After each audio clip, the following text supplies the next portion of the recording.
زما عزتمندو زمون پیغمبر علیہ السلام مبارک اپدی میاش کی دنیا تا تشریف اغیر اوڑے و ربیع الاول کی او د دی میاشتی پاتم تاریخ باندی یا په 12 تاریخ باندی د سحر په وخت کې په مکه مکرمه کې د پیر په ورځ باندې د دواړو جهانو سردار هغه پیدا شوی او تاسو وی الحمدلله او کوم ځای کې چې پیغمبر خدا صلی الله علیه وسلم پیدا شوی په کوم کور کې نو هغه ځای اوسم معلوم دی ښکاره دی او الته یو لایبرری جوړه شوې ده دینی کتابونه پکې پراته دي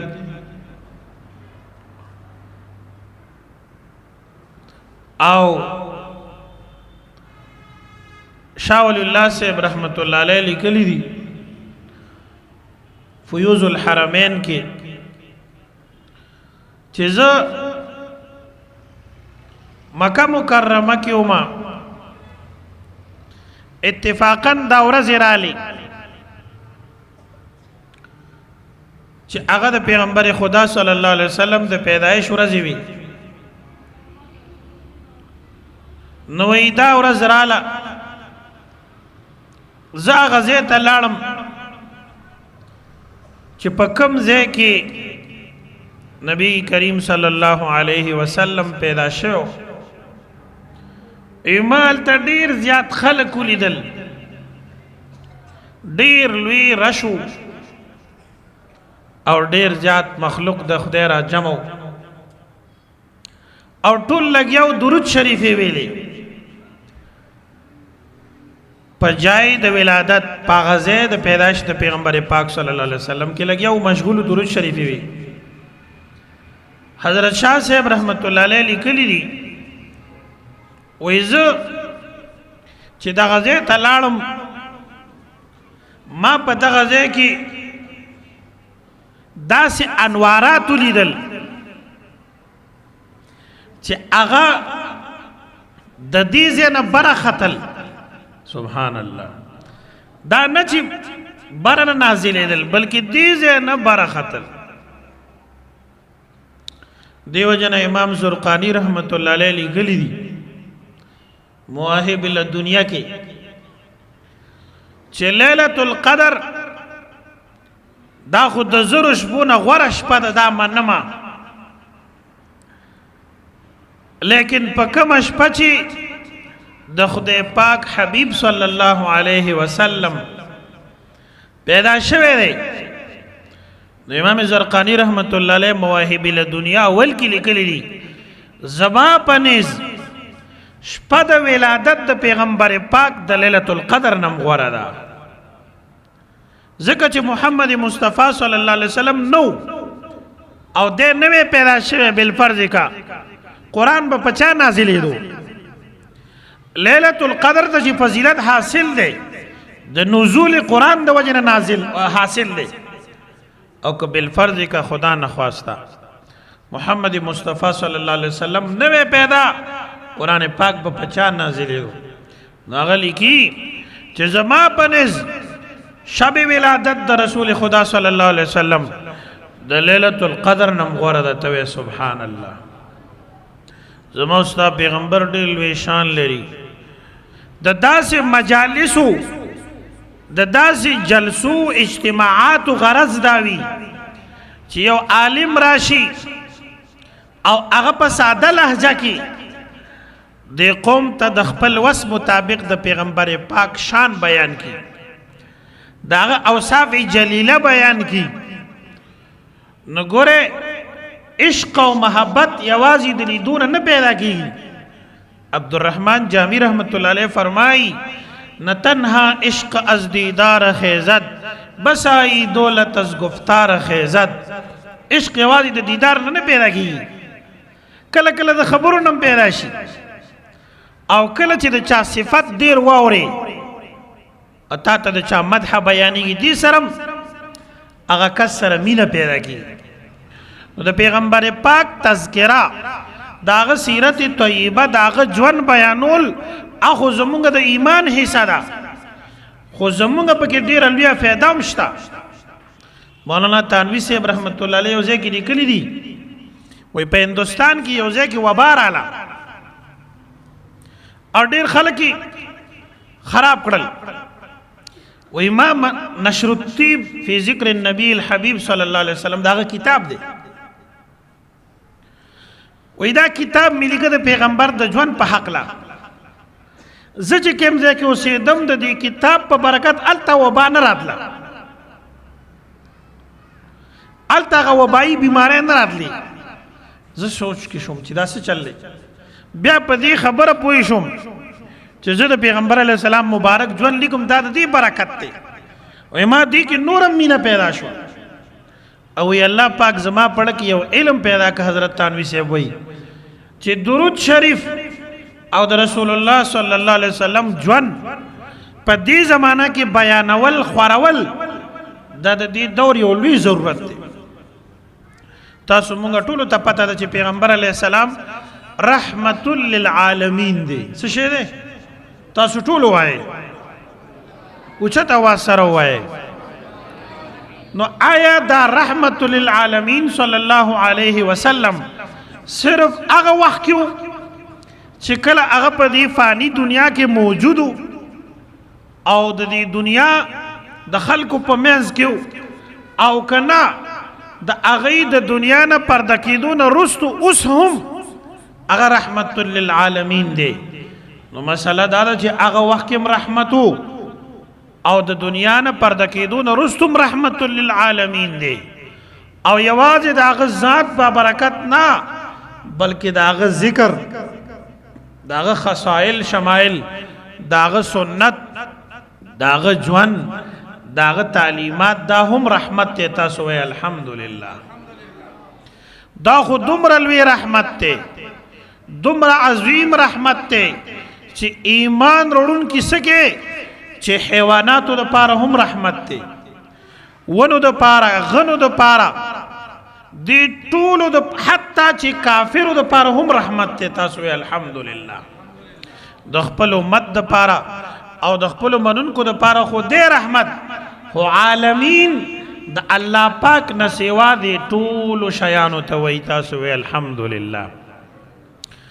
او بیا د رسول الله صلی الله علیه وسلم شان ته وګوره د هغې د پیدایش نه مخکې دنیا ته د راتلو نه مخکې د هغې برکات الله جل جلاله دنیا ته ښودل عبدالمطلب صاحب د رسول الله صلی الله علیه وسلم نیکه دی هغه وایي ما واده نو کړی یو ځل ځوانۍ کې وم په حتیم کې اوده شوم حتیم الله پاک دې موږ تاسو حرمینو شریفینو ته بار بار بوتلی کی د بیت الله شریف سره چې جوخ دا د سپین سنگ مرمر کم نیمګړی دیوال دی دې ته حتیم وایي دا ډېر مبارک ځای دی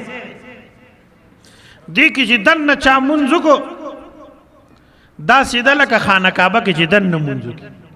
سبحان الله دیو جن طواف چې کې نو حتیم به دننه راولي چې څوک مونځ کوي د حتیم نه بار فرض مونځ ته نیت تړلی کېږي بهرحال نو دې ځای کې ودومه چې راپاڅېدم ویرېدم په ما کې یو بدلون راغلی و بدلون دا چې زما ویښته اغوړ شوي ګومن شوي او یو ډېره ښکلې جوړه راته چا اچولې ده او عطر را باندې لګېدلی دي حالانکه زما چې کله زه وده کېدم دا جامې په غاړه نه وي ویښتې غوړ نه و عطر یې نه و لګولي رانجې نه و لګولي او را پاڅېدو سره پکې دا حالات راغلي خوب نه دی په ویښه رانجې مې لګولي دي سڼې مې غوړې شوي دي او جامې مې ډېرې ښکلې په غاړه دي وایي مونږ کېناستو د کور مشران چې دا څه چل دی فیصله وکړه چې هوښیارو خلکو نه به تپوس وایي زه یې بوتلم هلته څه هوښیارانو د عربو د هغې ډلې له یې بوتلم چې دا ځوان دی او دا کیسه ورسره شوې ده نو هغه ډله ټول په دې متفق شو چې دې هلک له تاسو یو ښځې کې واده وکوي ده له نکاح وکوي وایي بیا زما واده وشو وایي کوم وخت کې چې زما واده وشو بیا د هغې نه وروستو الله پاک ما له زوی راکو عبدالله صاحب نومې دی سبحان الله دا عبدالله صاحب زمونږ د پیغمبر پاک والد ګرامی قدر دی علماو لیکلي دي د پیغمبر 4 پشته نسب زده کول په هر چا فرض دي 4 نیکونه زده کول د پیغمبر پاک دا د هر امتی فرض دي محمد صلی الله علیه وسلم ټول وایي ابن عبد الله ابن عبد المطلب ابن هاشم ابن عبد مناف اسید رسول الله نسب خو امام بخاری رحمت الله علیه عدنان پورې ذکر کړو د سیرت کتابونو او چا حضرت آدم علیہ السلام پورې لکه سیرت ابن هشام خدا 4 نیکونا عبد المطلب نبرا دا په ارچاز د کول ضروری محمد ابن عبد الله ابن عبد المطلب ابن هاشم ابن عبد مناف دا به هر امتی زده کوي دی وخت ډیرو خلکو ته په صحیح تلفظ سره د پیغمبر نوم نه ورځي څوک وایي محمد څوک وایي محمد محمد هغه اور ته وایي سکرو ته وایي چې اوبه پې واړولی شي نار خامدة او محمد صلی الله علیه وسلم دا رسول الله صلی الله علیه وسلم ذاتی نوم دی محمد او احمد بهرحال نو عبدالله سے بیا خپل خبره کوي چې کله زما ځواني شوه او زما د نکاح وخت راغی نو زما د وجود نه به د مشکو د خوشبویۍ په شانتې بوی تلو خوشبویي بدله بیا زما نکاح د آمینې سره وشوه آمینه بیبي وی کله چې رسول الله صلی الله علیه وسلم زما په ګیډه مبارکه شو او ما حمل واغستو نو ما یو رڼا صحیح کړله چې ما ته د هغې رڼا نه بصره ښکاره شوله لرې زیو او حضرت آمینه بیبي فرمایي د رسول الله صلی الله علیه وسلم مبارکه مور وی کله چې یو زنانه بیماره شي امیدواره شي نو د هغې طبیعت خرابي مزاج باندې بوجي الټی ورځي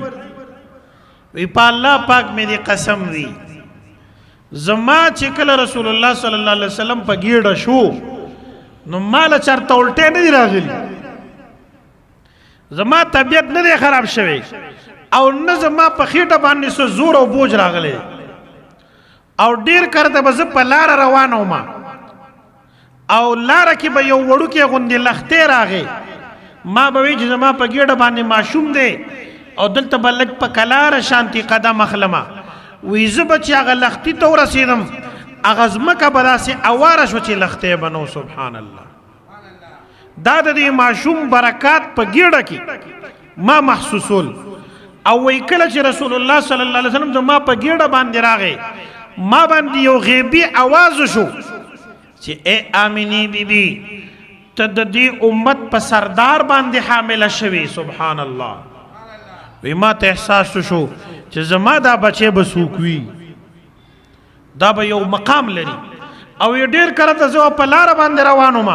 څانګې به ما ته راټیټې شي سلام بیا وکړو او یو کاڼی به مې مخې ته راغی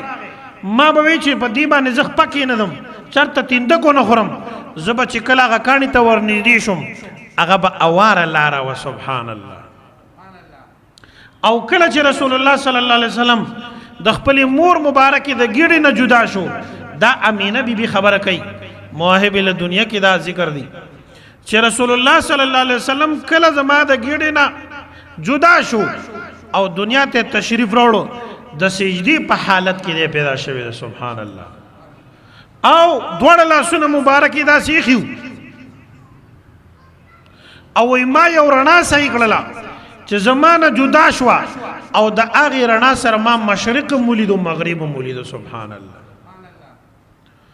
او بیا چې رسول الله صلی الله علیه وسلم ما په کوم زنګو کې اچولې ما یو جوټه ور کړی دا هغه بیا ټول ورځ زنګېدله فرشتو به رسول الله صلی الله علیه وسلم زنګو ازنګوله نو دا زمونږ د پیغمبر مقام دی او دا مقام وو هغه وخت چې لا نبوت وته نه دی ملو معصوم دی